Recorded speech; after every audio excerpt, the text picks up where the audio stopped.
Observez vos ongles de près. Sont-ils légèrement striés? Plusieurs facteurs peuvent en être la cause, indépendamment de vos compétences en manucure. Sachez d'abord que l'état de vos ongles peut refléter des problèmes de santé. Toutefois, les stries verticales sont généralement normales, surtout avec l'âge. C'est une manifestation naturelle du vieillissement de la peau, indiquant un ralentissement du renouvellement cellulaire. Les nouvelles cellules cutanées se forment moins rapidement, d'où l'apparition de cette texture. Cependant, si cela s'accompagne d'autres symptômes inhabituels, cela pourrait révéler un problème plus complexe, comme un déséquilibre chimique. Ce dernier peut non seulement provoquer des stries verticales, mais aussi donner une forme de cuillère à vos ongles. Évitez de mettre des choses dans vos oreilles, on vous l'a toujours dit, y compris des cotons-tiges, car même si vous les utilisez avec douceur, vous pourriez causer des dommages. Un fait intéressant est que l'insertion d'objets dans l'oreille peut déclencher un réflexe de toux inhabituel, appelé réflexe de toux auriculaire d'Arnold.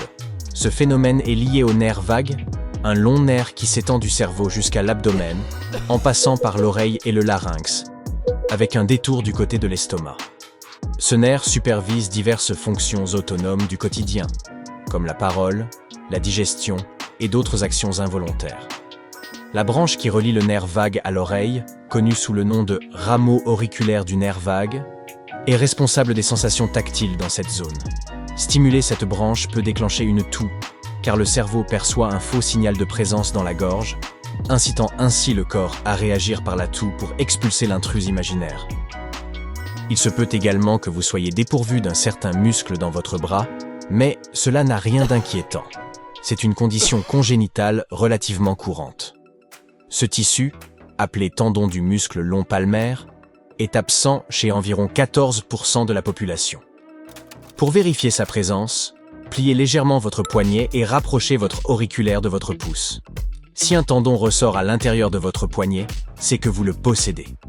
Dans le cas contraire, cela ne pose aucun problème, car ce muscle n'apporte généralement pas d'avantage significatif à la fonctionnalité de votre bras. Voici une petite expérience que vous pouvez tenter chez vous, sans risque, pour découvrir quelle est votre narine dominante. Même si vous ignoriez sans doute que vous en aviez une, placez-vous devant un miroir, expirez par le nez et observez la formation de la buée. Bien sûr, 2 marques apparaîtront, mais chez la plupart des gens, l'une sera plus prononcée. En effet, nous respirons généralement davantage par une narine à la fois.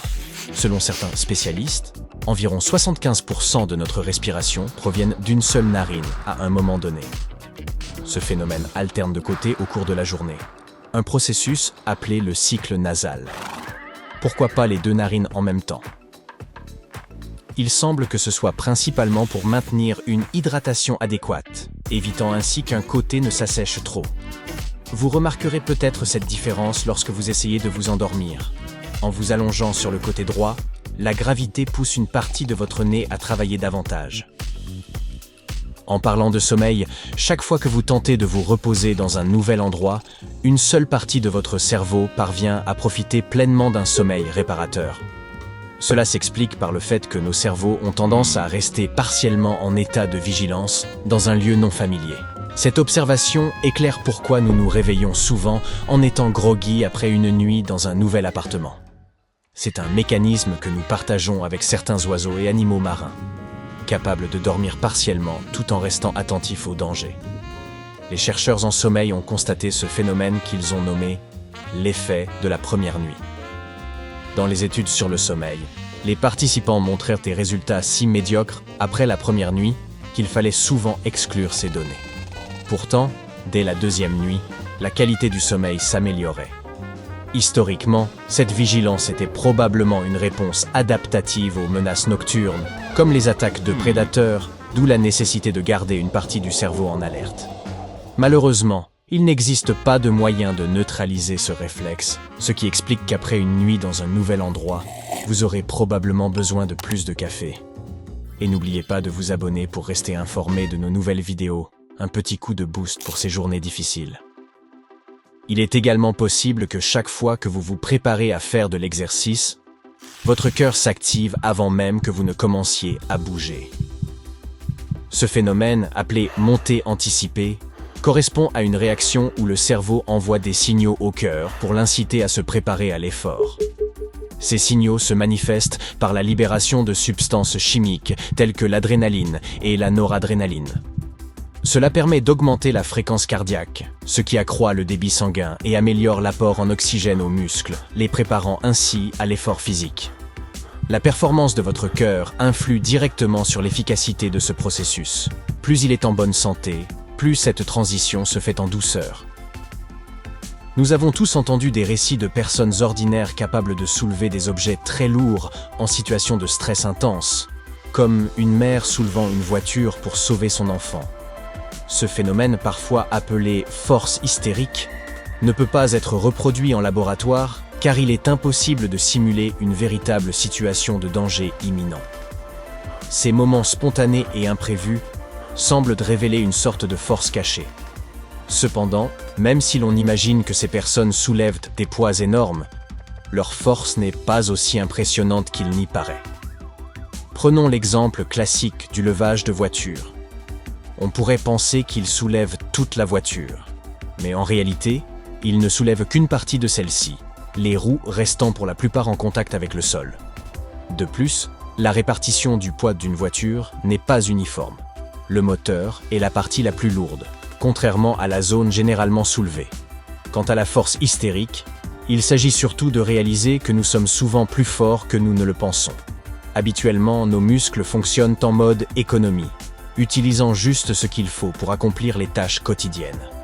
Mais dans des situations extrêmes, notre corps peut mobiliser une plus grande puissance musculaire. Nos organismes sont conçus pour être efficaces.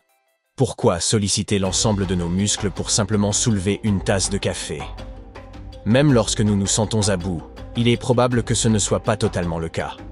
Les chercheurs estiment que même les athlètes de haut niveau n'utilisent que 60 à 80% de leur capacité musculaire.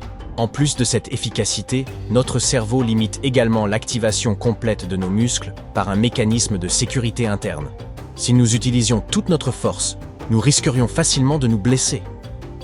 Le simple jeu de coucou n'est pas qu'un divertissement pour les bébés. Ils l'apprécient énormément car il favorise leur développement. Ce jeu va au-delà du simple fait de couvrir et de découvrir des visages. Il aide les bébés à améliorer leur capacité de suivi visuel. Il est également utile pour comprendre le concept de permanence de l'objet. Le fait qu'un objet continue d'exister même s'il est hors de vue. Cette prise de conscience contribue à développer leurs compétences en matière de résolution de problèmes à mesure qu'ils grandissent.